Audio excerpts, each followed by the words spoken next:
A proud black leader is harder to silence more than an army. And I don't care about the risks. Either I die or I don't die. It is God's will. And I think we need to start giving African countries more of what they want and less of what they don't. That seems like an obvious proposition, but frequently our Africa strategy doesn't seem to be guided by that principle. Picking a fight with South Africa, a pretty important nation, and labeling them as committing genocide against African farmers, accepting Afrikaner refugees while we're shutting off other refugees from Africa. We are in a state of crisis right now when it comes to our relations with the continent and other competitors of ours, from Iranians to Russians to Chinese to people that don't always align with us, from the Emiratis and others, are flooding the zone where we are retreating in a stunning way. They called us partners, then they pulled the plug and left us hanging. Now, Washington is panicking because China didn't hesitate to step in. This is the real reason Africa is being fought over like a prize.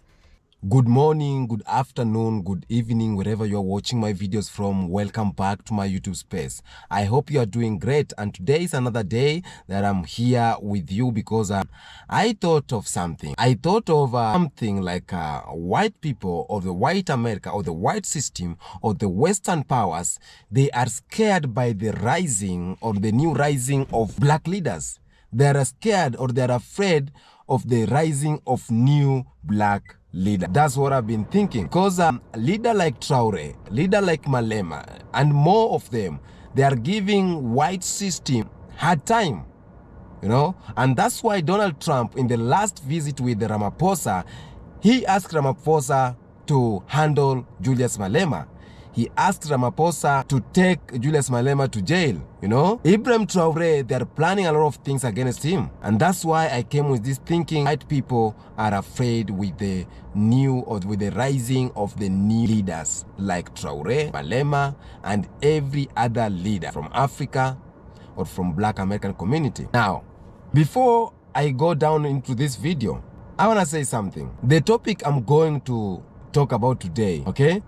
It is something that mainstream media cannot say. It is something that is shaking the foundational of colonial thinking, you know? And the leaders who I'm talking about, they are leaders who are shaking the system. So, white people are scared of the new black leadership that's emerging all over the world. Leaders who aren't controlled, leaders who aren't begging, leaders like Ibrahim Traore in Burkina Faso, Julius Malema of South Africa, Libya and Rwanda of Congo, and so many more leaders. These aren't your polite, passive, hand-picked, safe black faces. These are bold faces. Are faces that are here because they want revolutionary. They are Pan-African leaders who are redefining power. And you see, this is scaring the Western world. Before I continue my commentary, I always have a lot to talk about the politics, but I want you to watch these clips I've played here, and then I'll come back with my more commentary. But focus on my more commentary because that's what I'm thinking, because I'm just thinking. The video I'm playing you is just to support the idea. Let's watch these clips. In this clip, U.S. lawmakers admit the damage, and they're terrified of what happens next. But Mr. Missouri, thank you for your testimony. What I hear from both of you is more engagement, not less. More of what we have done that works, and that the abrupt and chaotic closure of a very wide range of our most effective tools for engaging with Africa, from the MCC to YALI to the PEPFAR program, puts all of this at risk.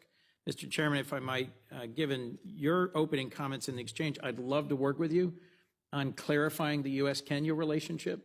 Their foreign minister and national security advisor were just here last week meeting with the president and folks at the White House, and I agree with you that some of those statements with the PRC are very concerning given the deep and long relationship and the security relationship we have with regards to al-Shabaab in Somalia. It's disappointing, to say the least. You referenced how important it is that there be more students from Africa coming to the United States. Well, I've got a solution for you. It's a 15-year-old program called the Young African Leaders Initiative that has sent 20,000 vetted promising African students to the United States. The University of Delaware happens to be one of the 20 hosting universities at a very modest cost that is about to be shut down. Not a good idea. It brings promising young African leaders to the United States for a summer to meet with businesses and entrepreneurs, to meet with civil society, to convene in Washington, and then go to 20 different states all over the country. One of many things I don't think we should shut down.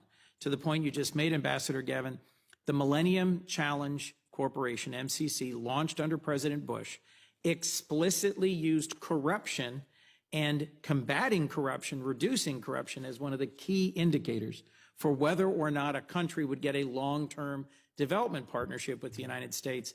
It is all but closed. Most of its staff have been laid off. Many of its compacts have been shut down.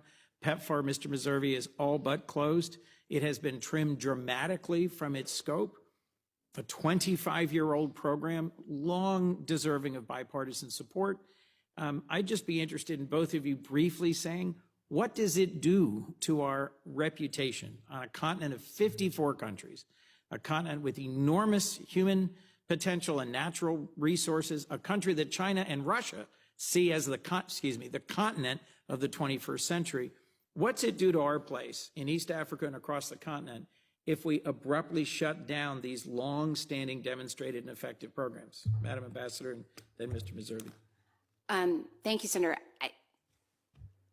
It is incredibly self-defeating, is my view. I just don't understand why we are taking a bunch of tools in our foreign policy toolbox and tossing them into a dumpster. I think the term was a wood chipper. Okay, I suppose so. It's tougher to reassemble things that have been put through a wood chipper than things that have gone through a reasoned, considerable review, which is the process that reforms we should have gone through, is to have this body, Congress, work with the new administration to say, okay, trim this, reform this, change this, shutter this, expand this. Yeah. That's not what happened. No, it's not. And not only have we lit our credibility on fire, and you see particularly China making hay of this, the favorite phrase now is reliable partner. China's a reliable partner. They're not going to abruptly pull the rug out from under you. And I think that, some of the kind of knock-on effects, consider the tens of thousands of health workers in Kenya who are out of work now. These are educated, engaged citizens, and the messaging we want to do about this long relationship with Kenya, it's at odds with their lived experience now. And I'm about out of time. I've got less than a minute. Sorry. Mr. Meservey, if I might. I do agree that a bright spot is the hard work done under the previous administration by Avril Haines in DRC, Rwanda, and it's continuing under Special Advisor Boulos. There's a real chance of peace there. I can't think of a more concentrated example of the PRC-U.S. competition than the two adjacent bases in Djibouti. I've just introduced with Senator Ricketts a bill to try and prioritize focusing on denying the PRC more basing opportunities on the continent. America is so out of touch with reality. They think that the same playbook that they've been able to use on other African leaders is going to work with Burkina Faso. This man bulked up his security before he tried anything. He first got the Sahara Alliance with Mali and Niger, and now other African countries are trying to join them. Pulled out of every Western-sponsored African union. Made deals with Russia, China, and now has North Korea coming out and saying, we got his back if anything happens. You're not dealing with the Africa that you were able to manipulate. The Africa of our grandparents and our parents, where you manipulated and destroyed everything and convinced us that our countries were shitholes when you steal resources from our shithole countries. I am so proud of Burkina Faso and everything that country has been able to do, and all of the Sahel Alliance countries.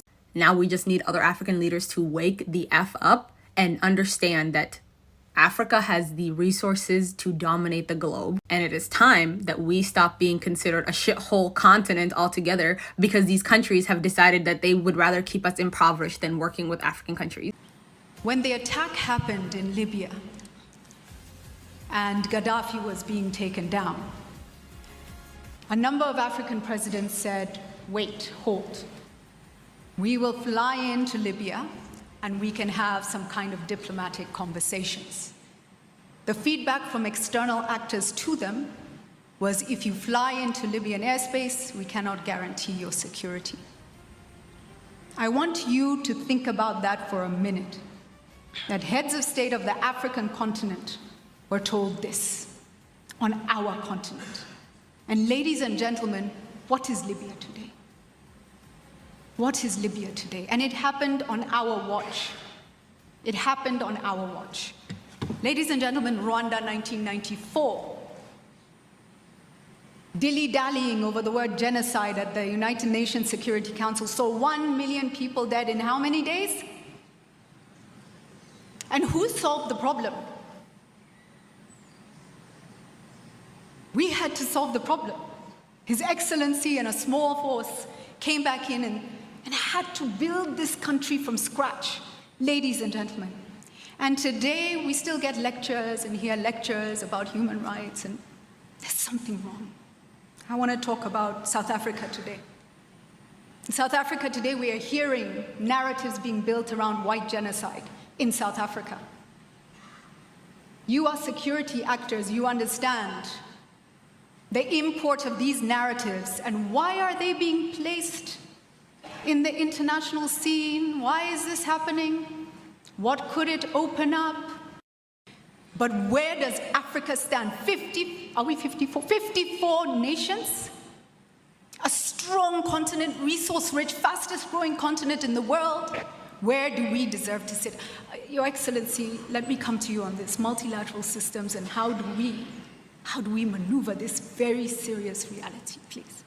You're going to be hearing the name Captain Ibrahim Traore a lot on your timeline over the next few days, as he is the first, yet the youngest, world African leader that is being targeted to be unalived by the West. Now, you might have heard of Captain Traore before, as he is known to have kicked out and overthrown the French in Burkina Faso back in around 2022. You see, the US military chief for African operations actually briefed the US Senate, accusing Ibrahim, saying that he is hoarding all of the wealth, all of the valuable resources within Burkina, and that is becoming a problem.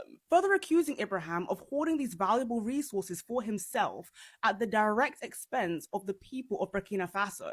However, with anyone with more than 3 brain cells, we can understand that this is a common lie that the West likes to tell. We know that this is not what's actually happening. What is happening is that he is actually protecting those resources from being further exploited and further taken advantage of by the US and other Western actors. Surprisingly, when someone from their homeland wants to protect their resources and not just frivolously give it out, they're demonized as this terrorist that's in some drastic need of humanitarian intervention. Unlike many other African leaders, is actively choosing to fight against Western colonialism. This guy has taken back gold mines from the West, has actively survived over 20 assassination attempts. It's very clear to me and anyone with eyes that the West are unbelievably terrified of a united Africa and any other African leaders that want to follow suit. Ibrahim Traore, or something. And yeah, basically just takes back the country and starts nationalizing all the resources. So does a coup, creates a government, and he's not the leader of it. He's 37 years old. Fire. And is just running the country. Was he a military guy? He was formerly military. And then, so how did he get the loyalty of the military? Basically, he was just like, yo, this is fucked up what they're doing. That all these presidents are like Manchurian candidates, siphoning off our resources, leaving our country in squalor. Burkina Faso has like historically the lowest GDP, or like of the lowest GDPs. 40% of the country lives below the poverty line. Everyone's struggling, but they have the 4th most gold of any African country. Just getting crushed. And they're like, what is happening? Why does this keep happening to us? And so then they do a military coup, and then the guy that leads the military coup ends up getting ousted by him.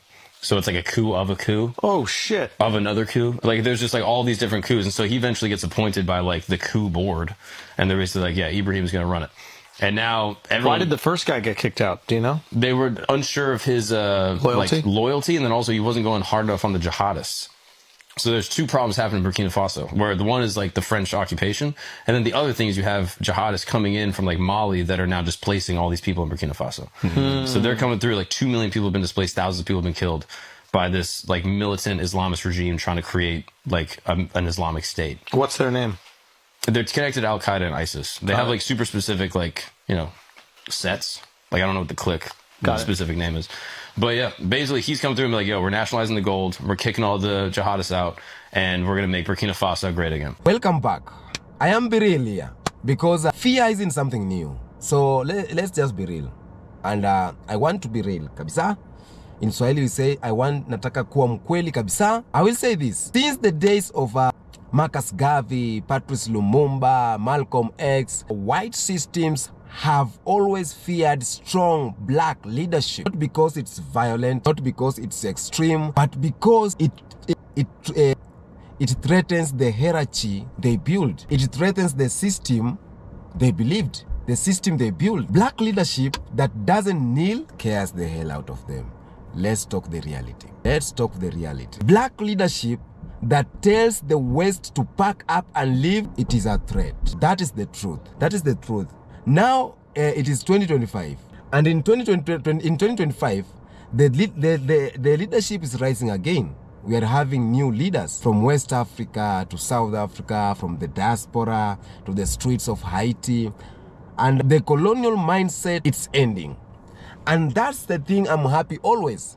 I am living at a time where I'm seeing the end of colonial mindset. I'm living at a time that I'm seeing the leaders who are telling the white people, not white people, all of them, but the white system to pack up and leave. I am living in a period that the black leaders are telling France, you know what, you have done a lot, and your a lot is not a lot anymore. Pack up and leave. That's how I'm happy. Let me just give an example of Captain Ibrahim Traore because he is more viral. I know we have a lot of good leaders, but let me just talk about Captain Ibrahim Traore, president of Burkina Faso, and easily the youngest African head of state right now. This brother, Ibrahim Traore, came out from nowhere. Just not political background, just came out from nowhere. And when he came, France got out. When he came, he kicked out French troops. When he came, he suspended Western NGOs. When he came, he called out fake aids and packages that come with chains attached. The money you are being given, but you are attached, you are, enclosed in a certain chain. And what did the West do after this? They launched a massive smear campaign. Suddenly, Traore became a traitor. Suddenly, he is suppressing freedom. Suddenly, people are dying in Burkina Faso. Suddenly, he's against humanity. They even try to tie him to terrorism. But why? Why? Why are they doing this? They are doing this because Captain Ibrahim Traore represents something dangerous to the white system. I know you understand this. Captain Traore represents something dangerous to the white people. And an African leader who isn't scared to govern for his people.